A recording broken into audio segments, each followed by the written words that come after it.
Without a doubt, the weapon that we've used the least so far in this early access period for the modern weapons pack has been the AR-15-223, and I was trying to think of a map where we could feature that, as well as get to use the 308 a bit, and I actually decided on Medved. I think the clusters of Musk Deer, Reindeer, and Brown Bear might be a lot of fun, and we're going to try to take advantage of that today with the ARs, and who knows, the last bunch of times we've been to Medved, it's treated us quite well, so maybe we can once again get something cool with one of the new weapons. Now, in order to go to the area that I want to, which is this little lake down in here, we're definitely going to have to clear some hunting pressure. I've got a tripod there, I don't want to delete those zones if at all possible.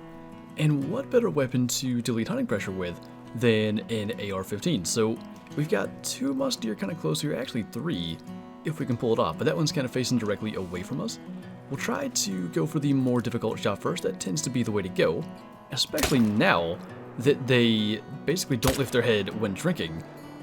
A good shot works a lot better than what I assume was once again a failure to make a neck shot. I'm kind of curious if the flesh hit is going to bring down a Musk Deer. I don't even know if that's the right one. It may have been that other female. We can go ahead and hit that too. Maybe not the best shooting to start out with. Take advantage of the semi-automatic capabilities of that. And there are a number more Musk Deer we can maybe go and get in a moment if they're going to return. But I think we got two or maybe three there. Actually, it looks like the first one we shot is laying dead right there. We hard shot the male. Not too bad. It looks like at least on an animal the size of a Musk Deer, the 223 AR-15 does quite well. That is Vital Blood. So that worked a little bit better than what we attempted on that melanistic red deer. Just kind of in past the neck and into the lung. Again, we are off to the right. I'm going to be very intrigued to try to test that. And then we saw the third one was going down. So let's kind of see what's going on here. That one's leaving nervous. There's at least two. I'd like to see a third one come back, so maybe we'll take our time and go track that. Now the only problem is, because one did come back, that female is facing away from us. I say we just try to get the two that have better angles, and then maybe that one we can get on the run, or it could just kind of end up alert and giving us a shot. So again, they don't really lift their heads. Gonna try to just get in through the shoulder there. I'm still looking for that perfect opportunity to just get really fast follow-up shots using that semi-auto capability, and it has yet to come up other than the pronghorn and turkey on our very first outing with these. But that was at least a little better. All three of our Musk Deer went down rather quickly. One we did need a follow-up, and honestly, that one, on the run, the shot was good, it was just a little high. And actually, oddly enough, at 210 meters, we got a lung shot. I still don't know what I think of the 223, some of the larger, like, class 3 animals, especially axis deer. It didn't seem to perform that well on, but at least for stuff in this size range, it seems to be pretty good. Even those shots that are marginal, either the one where we missed the neck and got into the lung that way from the frontal angle, or even on the run there, we're ending up with decent shots. Almost got that. Again, maybe it's just me, but that's high and right from where I wanted to hit in the brain there. Got the lung shot on the follow-up and lung on that one. So, shot a bunch of Musk Deer already. Probably deleted that zone, but it's all female Musk Deer anyway, so I don't mind. And maybe some will be into this area. If not, probably Reindeer and a 308 opportunity. Now, that's intriguing. Max weight estimate level 2 that goes up to 256. I always like those estimates that are kind of just above the number to make diamond. For some reason, again, we see animal score at the top end of their score estimates all the time. So it just seems like those are a little more likely. This might be it though. This might be that opportunity that I've been after. Make sure we got a full mag. And the one problem again is because they don't really lift their heads when drinking now, we have to make sure we get a good shot here.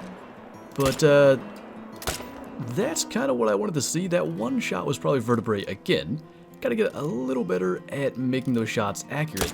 It's a tough spot because I want to really see, you know, the full fire rate of the ARs in action there, and to have a combination of that and making good accurate shots can be a little difficult. I have no idea if we got that bigger Musk Deer. I don't see it down anywhere, but I also don't see it running off, so hopefully we got a lung.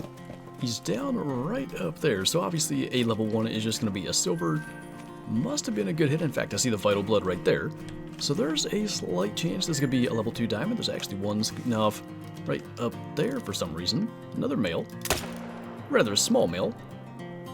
Looks like we got into maybe single lung there, going down a little slower than I would have thought. 224.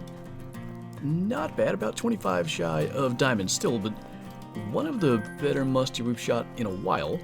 And then I think again on the run, wherever he was, this one we ended up with a decent follow-up shot on. It's so interesting, it's kind of gone that way. Our couple of poor shots have been pretty quickly followed up by decent ones. We took a third shot that was not necessary, but kind of fine by me on a level 1. That is awfully rat looking in that pose. But just like that, we've shot 10 Musk Deer, including a 39. Scoring level 1, they can get smaller. That's going to be a Hall of Shame edition though for sure. I know we don't have a male Musk Deer in there other than maybe a smaller albino. Well, sadly it appears the area that has produced our last 2 rare reindeer does not have another one waiting for us today. But there are a good number over there, and normally we'd only shoot males.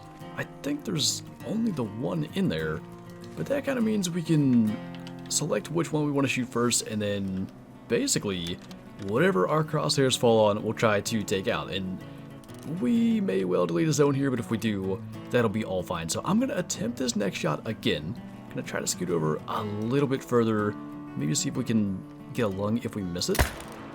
Finally got one. And I am just hoping to lay in on lungs. We already shot 4 times, so assuming we hit 4 reindeer, that is going to delete that zone. So might as well get a 5th shot off. I think it was vertebrae.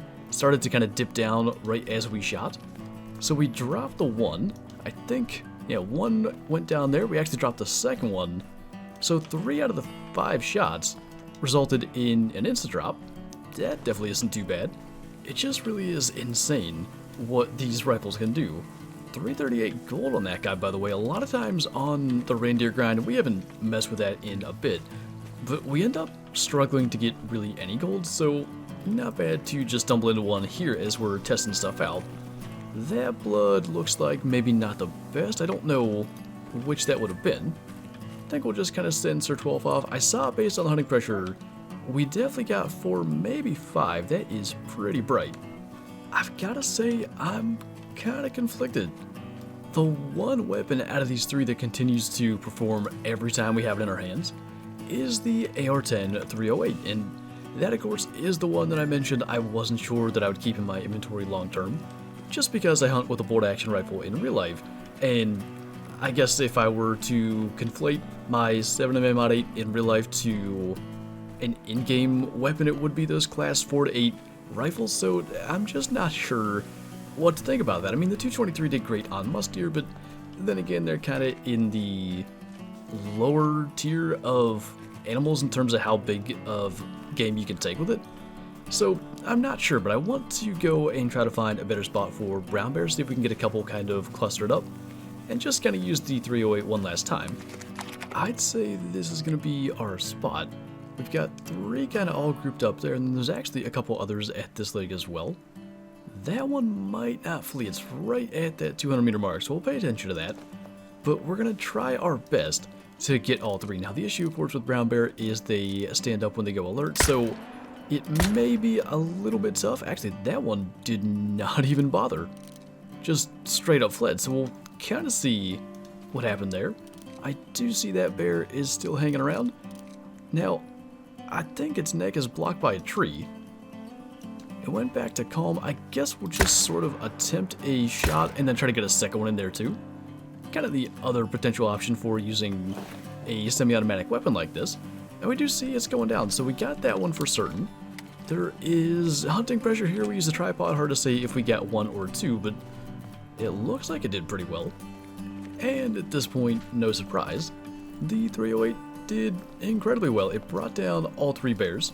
Just kind of single lung shots, but to be expected, I suppose. A gold male in there along with them. And of course, we gotta go and get the other one that we shot twice, but I can't imagine it ran very far. It is gonna be intriguing though to eventually kind of test the 308 versus calibers like the 7mm or the 30-06 and 303, because we used Brown Bear for a test before, and shooting this one twice, we got about 49% quick kill. If I recall correctly, we were able to get quick kill with all of the calibers that I mentioned when we did that test last time, and I don't know if those single lung shots with only one shot would have actually gotten quick kill, but that'll be for something down the road. Well, that's kinda cool anyway. Not quite in the category of rares, but that's a gray brown bear, kinda like an uncommon. I wonder, like, there's so many different things here, and hunting pressure is basically gone from earlier. I don't know if we can switch to the 223 and get that other Musk Deer, but I bet we can shoot the bear and then still get the reindeer as well. We'll try our best to make that happen. Just have to line up our shots, and you know, just because we had the opportunity, we'll take 3 animals here. Looks like we got single lung. That one will be the same, and the reindeer is going to be the easiest to track. I really do wonder though if it comes across, and if it doesn't, I'm sure it will when you guys get the opportunity to handle these weapons, but the temptation to just use the entire magazine and shoot everything, whether it's the reduced recoil or that combined with the fact they're semi-automatic, it really does take some willpower to not just delete every zone when there's animals there to do so. And interestingly enough, the gold female bear we shot went down first, or at least is visible first. It didn't make it all that far. Maybe the gray was up in the trees further, and it even did go a little bit farther than the gold, but kind of like the spirit bears, I almost wish these were rares. They just look really, really cool. I don't know if I've ever even taxed one. Maybe that could be a thing for our second lodge, but go figure. First time that we've taken the ARs out that we haven't gotten a really special animal, and even still, we had a Hall of Shame Musk Deer and the pretty neat gray brown bear there to wrap up, but I just think it's crazy what these weapons are capable of, and as I was saying there, as far as kind of taking some willpower to not delete zones, I can't wait to see what you guys have to say about them on the release here in a couple of days, but that is going to do it for this video, so thank you guys for watching, and I'll see you next time.